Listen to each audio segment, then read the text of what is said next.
tercer bloque de Ciudadanos se Revela está con nosotros la diputada provincial Liliana Rodríguez. Bienvenida por primera vez al programa. Muy buenas noches, Luis. Gracias por venir. Buenas noches, Aldo. Muchas gracias por la invitación. Estaba viendo entre la tarea legislativa que realizan en la Cámara de Diputados, hay unos proyectos sobre los cuales quería preguntarte que tienen que ver con un problema que viene creciendo, su instalación en la sociedad y el tratamiento, pero que hasta hace algún tiempo no era muy tenido en cuenta, porque no sé bien por qué, pero no estaba instalado en el debate y en la opinión pública y en el tratamiento como sí ahora, que tiene que ver con el grooming y el bullying. Sí. Que ahora se escucha mucho, pero hace un tiempo no existían ni esos términos, ni un abordaje para esas problemáticas. Hay dos proyectos que sancionó la legislatura, que se presentaron y que apuntan a esto. Sí, realmente yo atender creo que este tema. Exactamente. Nosotros en marzo, cuando comenzó este tema de la pandemia, bueno, obviamente empezamos a hablar con los docentes y no iban a tener al alumno frente al aula. Entonces, ¿qué inconvenientes ellos podían tener o cómo veían que iba a ser el año educativo? Y se nos planteó este problema. Ellos nos hablaban que los chicos y adolescentes iban a estar mucho tiempo delante de las máquinas y que eso podía ocasionarnos problemas, porque si bien las escuelas hablan del tema, no está institucionalizado, no está en la currícula del Consejo General de Educación. Entonces, hablado con los docentes, fui a hablar con los padres a ver qué pensaban al respecto, y me di cuenta que muchos padres, y eso nos pasa en nuestra provincia, por ejemplo, en el tema del grooming, no hablan del tema sexual con los niños, entonces no pueden abordar cómo enseñarles a que por ahí hay cosas malas que ellos tienen que prever.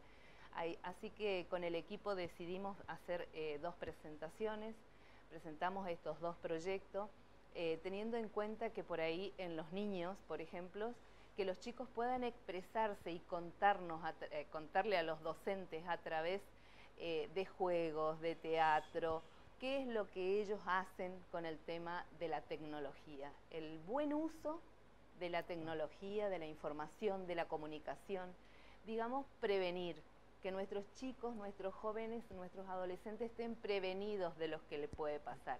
Y el tema del bullying también es un tema que creo que hay que hablarlo, tenemos que hablarlo, atraviesa a nuestra sociedad, es un problema que está y es un problema que lo tenemos que hablar.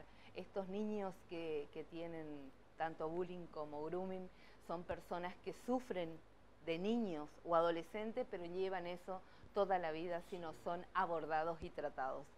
En esos proyectos también lo que pedimos es que enseñen a los docentes a poder abordar el tema, porque claro, es un tema muy delicado.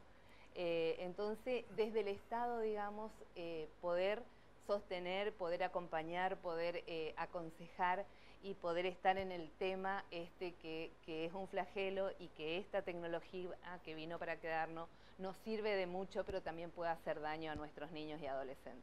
Aparte hay muchos casos que cuando era presencial las clases, muchas maestras veían señales que de ahí se han dado muchos así, casos y se han descubierto cosas, chicos que vivían el cosas... olfato de las maestras, de las ¿no? maestras. Que lo captaba ahí Exactamente. El tema es que nosotros, las docentes son madres, hacen cursos, pero profesionalizarlas, ¿sí? Que las escuelas o el Consejo de Educación pueda hacer convenios con profesionales que puedan enseñarnos cómo abordar, porque si me ocurre a mí tampoco sé cómo hacerlo. Claro.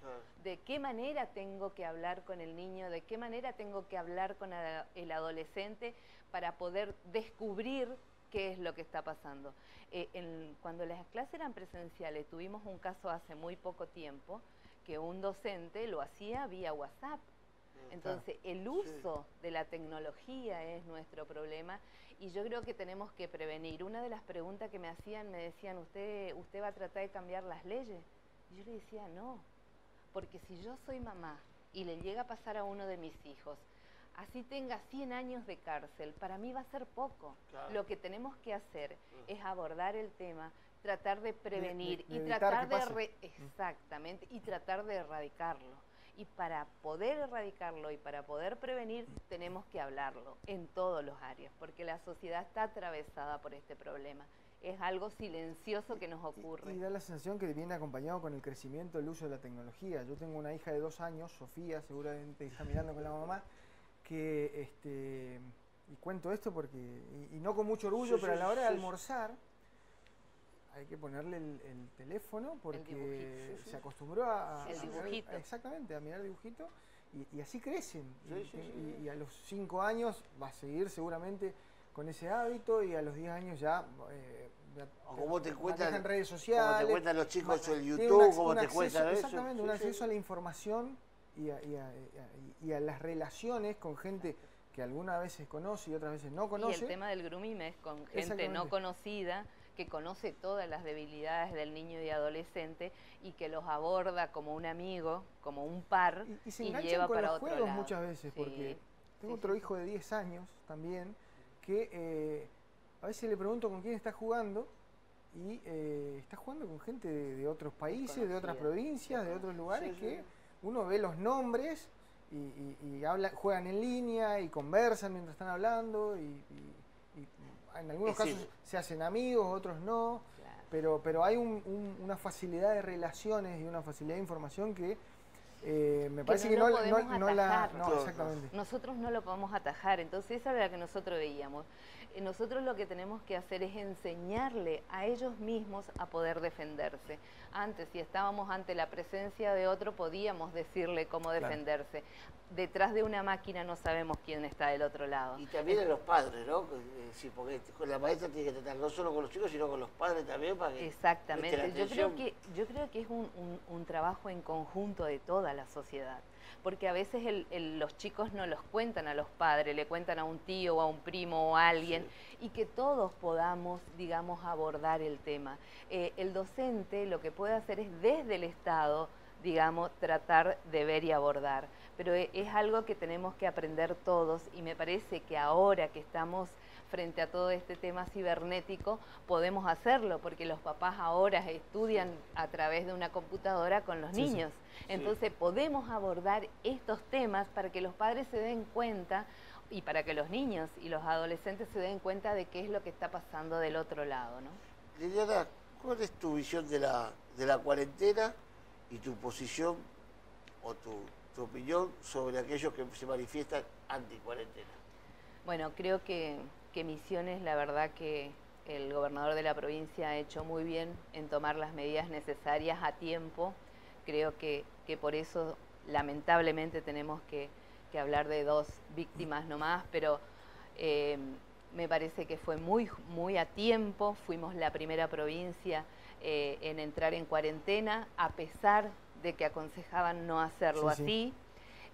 Dijo Misiones es Misiones, los misioneros dependen de mi decisión, así que tomó las medidas y estoy totalmente de acuerdo. Y también creo que hizo mucho la sociedad misionera, creo que tomó conciencia y hizo mucho. Lo único que no tenemos que abandonarnos, no tenemos que creer que esto pasó y tenemos que relajarse, ¿no? No tenemos que relajarnos. Yo creo que tenemos estas prebendas de poder tener permisos, porque no tenemos el tema de la pandemia metida adentro, pero que tenemos que tener cuidado porque en cualquier momento nos puede llegar. Eso tenemos que saber y no nos tenemos que abandonar. Y el tema de la anticuarentena, yo no estoy de acuerdo. Yo creo que el gobierno todo lo que hace es para cuidar al ser humano, ¿no? Es cierto el tema político, es cierto que la gente está pasando necesidades, pero... Hoy ya me parece que ya no es el principal problema, digo, porque la semana pasada se conoció un informe que hablaba de que en promedio el 80% de las actividades económicas y de los trabajadores ya habían volvido a sus actividades, que la economía ya estaba retomando un ritmo previo a la cuarentena, digo, salvo el transporte de larga distancia, la hotelería y tal vez algún rubro más que me estoy olvidando, el rubro de los boliches y los pubs, de mucha aglomeración de personas, la gran mayoría ya está de nuevo en actividades y creo que el argumento de salir a trabajar ya no es tan válido. Yo creo que no. Yo creo que aparte parece que nosotros somos hijos del rigor. Tenemos que tener una ley que nos esté indicando o la policía que esté de atrás diciéndonos qué es lo que tenemos que hacer. Somos grandes, sabemos lo que tenemos que hacer y no es que nos cuidemos solo nosotros, sino que cuidamos nuestro alrededor. En mi familia, por ejemplo, tenemos mi suegro, el abuelo de mis hijos, que es una persona mayor, entonces tenemos que tener todos los cuidados. No importa que en Misiones no haya ese contagio comunitario, pero tenemos que tener la prevención, porque si llega en algún momento que no le toque, digamos, que no le toque a mi familia tener que sufrir una enfermedad con esta persona, ¿no? Así que creo que depende de todos nosotros y me parece que no está bien el tema de la anticuarentena. Entrando un poquito en el plano político, vos fuiste electa diputada en el 2017 en un frente, en Juntos por el Cambio, por el partido Libertad, Valores y Cambio. Sí. ¿Cuál es la situación y cuál es el norte que va, o el horizonte que tiene previsto hacia adelante el partido Libertad, Valores y Cambio y la diputada Liliana Rodríguez? Bueno, nosotros en el 2017 sí fuimos en un grupo, en el frente. Sí, y con el PRO, con la UCR y el FE, y Libertad, Valores y Cambio y algún partido más. Sí, en el 2019 ya no conformamos ese frente, no nos pusimos de acuerdo, así que me quedé con el bloque unipersonal de Libertad, Valores y Cambio y la verdad que seguimos trabajando en política. Todas las personas que trabajan en política, la verdad que quieren estar al servicio y es esa cosa que nos gusta y nos apasiona porque pensamos que a través de la política se puede transformar la realidad de la gente. Así que seguimos trabajando, todo el grupo de Libertad, Valores y Cambio y viendo para adelante siempre un porvenir obviamente próspero y en marcha, digamos. Mi última pregunta. Definime a Alberto Fernández. Bueno, creo que llegó en un momento de muy poco tiempo y empezar con el tema de la pandemia, pero la verdad que lo único que puedo hablar, digamos, es de eso, porque en el tema económico no podemos todavía dilucidar qué es lo que va a pasar. Creo que es un hombre que tiene bien puestas como para poder tomar medidas que a pesar de tener todo el resto en contra, él las toma igual porque cree que es lo correcto, así que creo que vamos a salir adelante. Bueno, muchas gracias. Bueno, Liliana, presente del programa. Bueno, muchas gracias. Distanciamiento social hace que hagamos así. Muchas gracias. Gracias por venir. Muchas gracias, Liliana. Muchas gracias. Nos vamos a un corte. Para el próximo bloque viene Momento Militante.